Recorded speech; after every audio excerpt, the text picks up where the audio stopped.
What's going on, everybody? My name is Julien Stoutt. I'm your host. Welcome to Stoutt Fitness. I am a licensed personal trainer, licensed PE teacher, world record powerlifter, here to take the fear out of fitness. Today we are going to talk about something that makes me so sad because most of this is unavoidable. Most of this is avoidable, excuse me.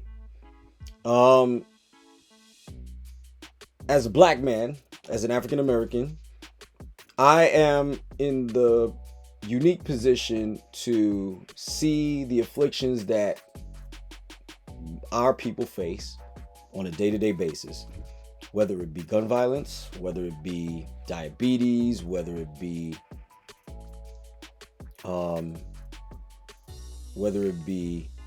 serious health issues. And the serious health issue that I'm going to talk about today is hypertension. But before I do that, first thing is that I'm sorry I've been gone so long. I had some electrical issues and I needed to have those rectified before I even thought about being on screen again. But school is almost over and my students have graduated already, and I'm very proud of them. The immense joy I feel as an educator is when I see the light bulb go off, when I see that these children become who they're supposed to be. But as they become who they're supposed to be, it is the reason why I do this channel, is to see them not only be who they're supposed to be, but live a long and full life being who they're supposed to be. And far too many times I have seen black men specifically become who they're supposed to be and then find themselves gone before their time. Over the last few years, we have lost monumental black men, and from what I understand, almost lost another monumental black man due to a silent killer in our community, and that is hypertension, also known as high blood pressure. Now, high blood pressure is very avoidable. It's almost laughable how avoidable it is. But the reason why we, as black people, the reason why, and it affects black women even more, but in recent news and in recent memory, prominent black men have been dropping like flies due to it.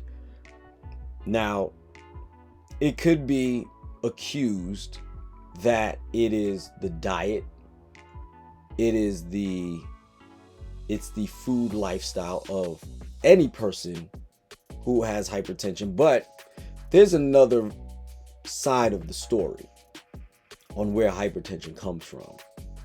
And I'm going to make an assertion that might make a few of us mad. What if I told you black excellence is what's killing us? And don't get me wrong, I'm a teacher. I want you to be excellent. But what if we are doing it to the detriment of our very lives? John Singleton died almost, 3 years ago? No, 4 years ago. It is 4 years ago. 4 years and almost a month to when I'm recording this video. John Singleton passed away April 28th specifically of 2019. Kevin Samuels passed away May of last year. Ladies and gentlemen, we almost lost Jamie Foxx. We almost lost him. From what I understand, he suffered a cardiovascular episode, which relates to similar to a stroke, from what I understood. And the three men that I've named are notoriously hard workers. And when I say notoriously hard workers, I mean they burn the candle on both ends. John Singleton, when he is either writing a movie or preparing to direct a movie, he is known to push himself to the absolute limit. Kevin Samuels was known for it, so much so it is notorious that during his podcast, he would be drinking a Red Bull because he's doing a podcast up until 1 a.m. sometimes, and still had another side business to run. And when I say side business, I mean it was his business, but YouTube literally became more than what's the word I'm looking for? It became what he needed. And Jamie Foxx is notoriously known as a hard worker, especially when he's either preparing for a role or while he's in a role. Ladies and gentlemen, Jamie Foxx acts, sings, does comedy, and does a television show. I don't know about you, and on top of that, he parties as hard as he works. So I don't know about you, but that's a lot of work. And now he's required to take rest in order to recover fully from his health episode. It was reported as a medical situation, but other reports are saying that it was due to hypertension. Now, for me, I don't want to beat this point too much, but working hard and working yourself to death are two completely different things. I'll get over to the nutrition thing here in a minute, but I want to specifically talk about the work. Yes, I want to be the very best man that I could be. And so do you out there. You want to be the best you can be. But just like when I talk to women about being obese, but even men too, but specifically when I talk to women about being obese, I tell them, or I ask them, are you a good mom? And then when they tell me yes, I ask them, have you picked your replacement yet? Have you picked the woman who is going to replace you? And then they give me the look, excuse me, right? Then they give me the look. But the truth is, that is the very next question I need to ask. Because if you are the best mom and you're clinically obese, you're signing your death warrant. And I'm here to tell you, if you think that your youth has passed you by, you're probably right. Because that's what you have reserved it to be. Now, ladies and gentlemen, I've seen plenty of women in their 60s living their best lives for as long as they could. And they've met their 70s, they've met their 80s, they've even seen their 90s. Now, once they've crossed a certain threshold, yes, life is a little bit different. But what I'm here to tell you is, your children aren't, or at least the ones that love you, aren't ready to lose you at 60. I would know. I didn't lose my mom, but my wife lost hers. And in losing her, there's not a day that goes by that she doesn't miss her. Ladies and gentlemen, that was 15 years ago. Yeah, it's 15 years ago. I want you guys to understand something. Pushing yourself to the limit burning the lights on both ends, the candles on both ends, is not a way to live. You need to sleep. Your body cannot recover without sleep. Your body can't function without sleep. It will compensate mightily until it can't. It's like driving your car and it's running and it never stops running. Eventually, the engine is going to break down. Like anything in life, but this time it's breaking down not because it has ran its course, but because you ran its course. You ran it into the ground. And this is not the way to live. Money is not everything. All three of these men that I named earlier were highly wealthy men. I understand they had a purpose. Just like my purpose is right now to talk to you. And like my purpose is to educate. These men had a purpose, but you cannot afford. I mean, there's so many things that we would have wanted to see from John Singleton. There's so many things that we would have wanted to hear from Kevin Samuels, because right now, if you've been in the YouTube space, there's a I wouldn't call it a war. It's comedy really, but there's a dismantling of a particular mindset. And within that, I have seen where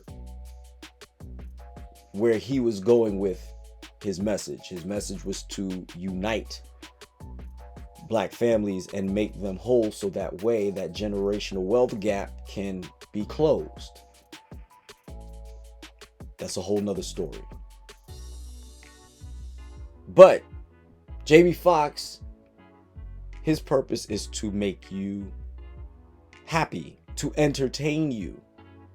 And entertain he does, but what is the point of being an entertainer when you're gone?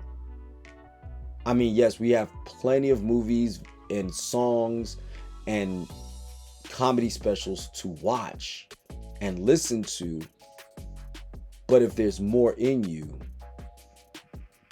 we need to hear that. We need to see it. It is rumored that he's supposed to play Mike Tyson. If he does even a third of the job that he does on Mike Tyson that he did on Ray, it's still going to be crazy. It's still going to be one of the best movies to ever watch. And we might not have gotten to see it. Why? Because of that work ethic. Because of that strong work ethic. Only because of the mantra that every Black person, male or female, and that is including the 13 to 14 women that watch this channel, you are only going to get half of what they got for being twice as good. Or the other version is you got to be 2 times as good to get half of what they get. And it's true. Very true. However, when is it enough? We still need to guide our families. We still need to be around to give the wisdom and knowledge that needs to be given so that they can be the best versions of themselves too, meaning our children. But far too many times we find ourselves just grinding and grinding and grinding that pencil until you can't even push it into the sharpener anymore. It's eating the eraser from the graphite end. But anyway, let me get into this real fast because I want y'all to understand what we're dealing with. So, specifically, hypertension. Hypertension is a leading. So let's start with this.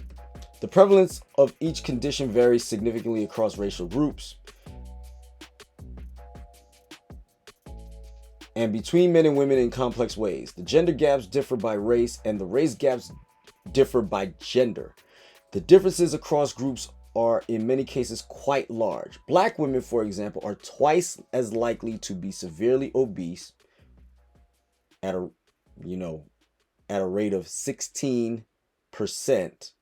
Almost every other group, Hispanic men are twice as likely to be diagnosed with diabetes as white women. Men have a much higher rate of uncontrolled hypertension than women of the same race, except among Black Americans, where hypertension prevalence is for both men and women. So here we go. I am reading this, YouTube. Do not copyright strike me for anything that says COVID-19 on it, because last time, just so y'all know, last time I did a video on COVID-19, and I'm not going to tell you what it was about because, again, I'm not trying to get copyright stricken. But I got the information directly from the CDC. Directly. And I got copyright stricken. Okay? And I can't tell you enough how annoyed that I was about that. But hypertension is a leading risk factor and mortality from COVID-19. Overall, just under a third of adult Americans suffer from this condition, meaning hypertension or high blood pressure. We're not talking about COVID. With higher rates among men and older people. Risk factors that include high cholesterol and obesity. Ladies and gentlemen, high cholesterol, which is the LDLs, which is low density lipoproteins, is the main cause of hypertension. All right. An overview article in the Journal of Hypertension notes that poor diet, fried chicken, chitlins, high salt, high sugar, high fat, all in combination at the same time.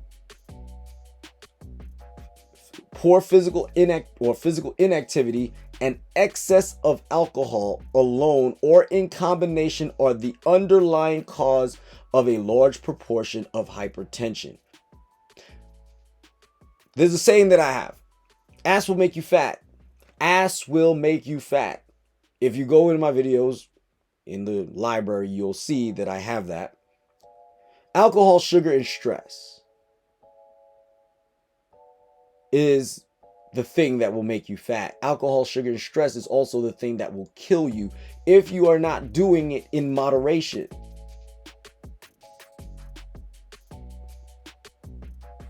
Alone or in combination. And no offense, but to my Black brothers and sisters that are on this channel watching, we have a really crappy diet. We don't eat properly. We eat for joy. We eat for celebration. We eat historically slave-minded food.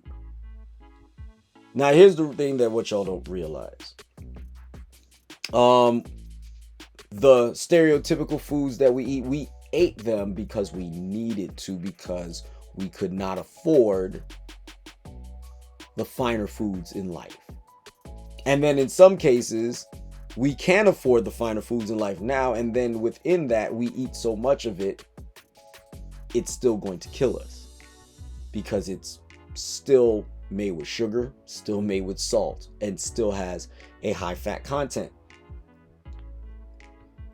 Progress has been made in recent years in controlling high blood pressure, but a large proportion remains uncontrolled, according to the CDC. All right.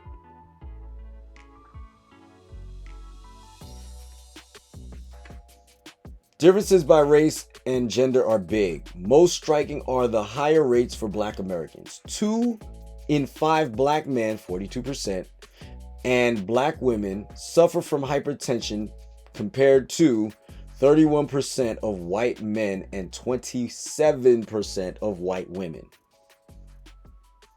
There are also large race and gender gaps in the likelihood that hypertension is being controlled with medication. There are twice as many Black, Asian, and Hispanic men with uncontrolled hypertension as there are with controlled hypertension. So what does that mean? Within that 2 in 5 Black men right? More of them are more than likely dealing with uncontrolled hypertension. So obesity is another one, but we're not even going to get into the well, actually, let's get into it. Black women have the highest risk of being severely obese with a BMI of 40. I'm just going to leave it at 40 because that's the number, the rating number, which means they've even increased the number based on what obesity, severely obese is. Obesity starts at 35 in the BMI index. Now, in all fairness, I've already told you, for the most part, BMI is a lie. However,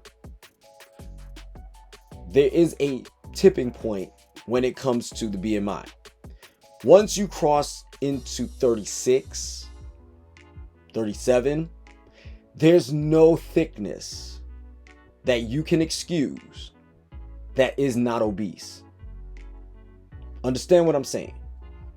I am telling you that there is no thickness at a rate of a BMI over 37 that you could excuse away as thickness. It is obese. It is. You could show me anybody who is a 36 on the BMI index, and I guarantee you they are obese. Now, once we start in the 30s and the 25s and the 26s, where they tell you you're overweight, then we have an argument, and I will 100% agree with you. However, when you're in the 40s in the BMI, you're obese, and they're considering you severely obese. Will I go that far? Maybe not, but it all depends on your body fat percentage, as always. Black women have the highest risk of being severely obese at a rate of 16%, followed by Hispanic women at 10% and white women at 9%, which means, ladies and gentlemen,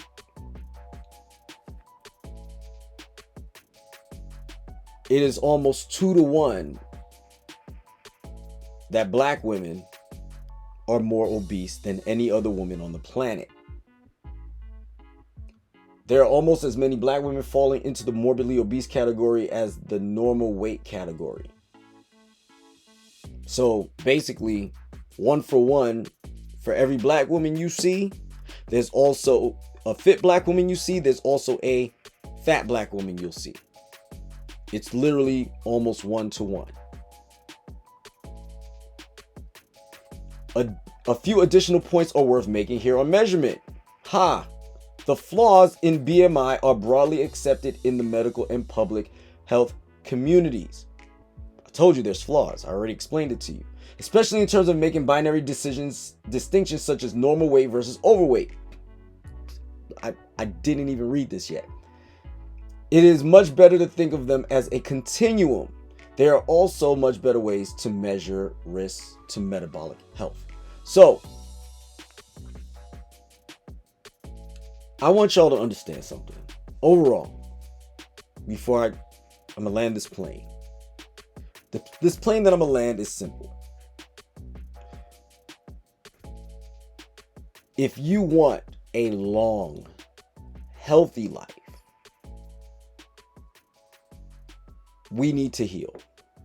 Healing in the sense that we're not drinking in celebration, we're drinking to cope.